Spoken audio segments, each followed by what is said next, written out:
is intro number 2 because I filmed the first one in a bus shelter relying on the GoPro native mic. It probably hasn't come out well enough, so this is probably the intro that you are watching. We're going to do a hike up onto the fells today. The weather is awful. The nightmare for YouTubers continues with all this rain. We're starting off from the village of Casterton, a name that I'm sure will strike intrigue into the minds of all amateur antiquarians. Both parts of Casterton, Caster and ton, come from Old English, and it's the first one, Caster, that's going to intrigue the antiquarians out there and get the juices flowing, because it normally denotes some sort of Roman fortlet or Roman settlement or the likes. Ton is a word for farmstead in Old English. Now, there's never been any Roman remains found here at this village, but as we walk out of it, we will very quickly encounter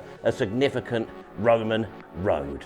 Nowadays, Casterton is probably best known for the preparatory school here. I'm not entirely sure what these posh schools prepare people for. The House of Lords, presumably.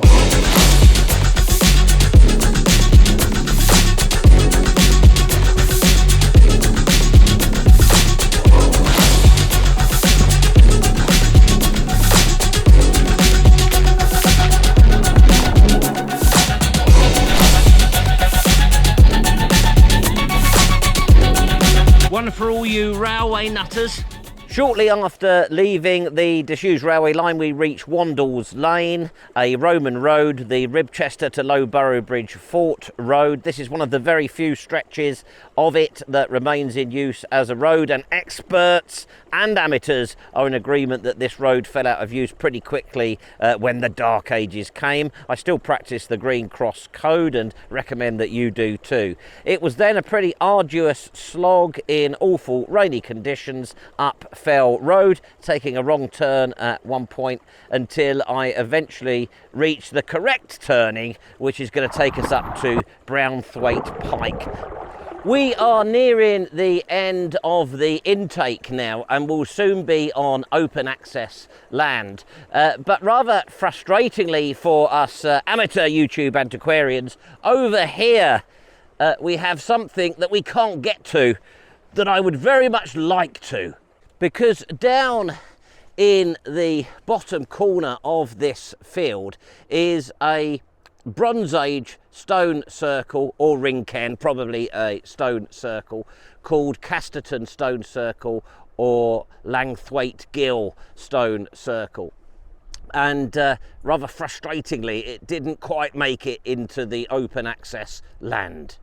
And I think we can assume that the landowner has had some problems with amateur antiquarians because of this menacing bull in field sign that he's erected, or she has erected, on the gate. Well, I can't see any sign of a bull down there, but there is a sheep in the stone circle, lucky sheep. It really is frustrating for amateur antiquarians when we are disbarred. Now, I see quite a lot of stuff on YouTube about trespassing, and some YouTubers seem to delight in it. I have to say, it's not something that I feel particularly comfortable with. But we are a democracy here at WC21 UK Productions Limited, so we're going to get interactive. If you think I should trespass down to the stone circle, press the button there. If you think I shouldn't trespass down to the stone circle, press the button there. And then we'll just wait a few moments for the results to come in. That's it, the votes should now be cast and appearing on the screen anytime now. Right, there they are. Trouble is, it's the wrong way around for me. What's that, 97% of you think I shouldn't trespass. So, unfortunately, we won't be seeing the stone circle today. But thank you for thinking about keeping me out of trouble with the law. Naturally, there are 19th century reports of finds at the stone circle here, including a Bronze Age spearhead, a flint arrowhead, and probably a beaker. But as you know, our Victorian predecessors were pretty slapdash at this stuff, so we don't know where those things are or whether they did actually come from here. I don't know if you can make out the piles of stones scattered throughout this field, but they're probably from medieval clearance, and they may very well be the remains of a settlement here close to the circle. A great site for the ritualists. It's on a sort of a natural shelf there, so any fires that were lit there would have been seen for miles around. Good advertising for the ritual. And interestingly, beneath that line of trees, I've spotted on LiDAR another sort of circular structure. I can see lots of lumps and bumps in the ground down there. You won't be able to.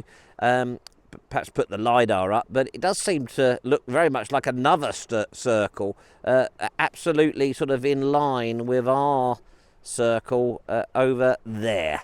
But of course I won't be able to put my theory to the test because we are disbarred. Instead we get on with this hike up to Brownthwaite Pike. I'll get my rucksack.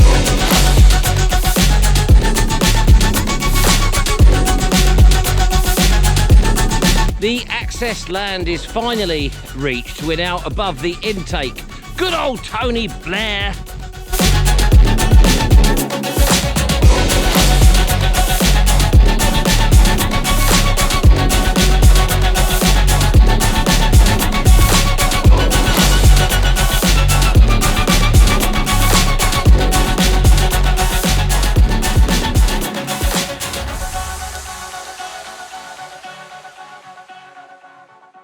So I'm now in a shelter that appears to have been built out of a Bronze Age funerary monument. It is quite a striking cairn, and while some of you may think, well, that's any common or garden summit cairn, there is something a little bit special about it. Now the footage is all pretty shaky again because of the adverse weather conditions, but I did manage to make out the sort of outer ring of the monument. Now because of its position up here above the stone circle that we were disbarred from having a proper look at earlier, I like to think that this was built here for some important leader from that settlement down there. Maybe even the architect of the stone circle himself or herself.